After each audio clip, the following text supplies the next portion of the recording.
মহান মানে ভগৱানে এই কাৰণেই গীতাত এই বাক্যটো দৃঢ়তাৰে কৈছে অৰ্জুনৰ আগত যে তুমি চিন্তা নকৰিবা, তুমি মোৰ ওচৰত সমৰ্পিত হৈ যোৱা, তোমাৰ দ্বাৰা সংঘটিত হোৱা সমস্ত পাপৰ দায়িত্ব মোৰ।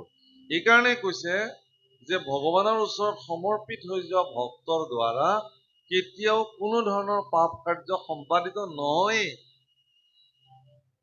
বুজে নহয়?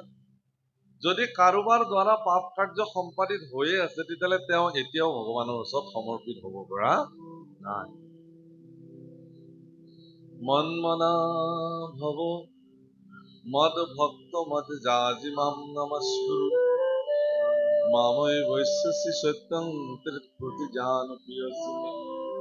মোকেই ভজনা কৰা, মোকেই সেৱা কৰা, মোকেই নমস্কাৰ কৰা, মোৰ ওচৰত সমৰ্পিত হৈ যোৱা, তেতিয়াহে তুমি মোক পাবা।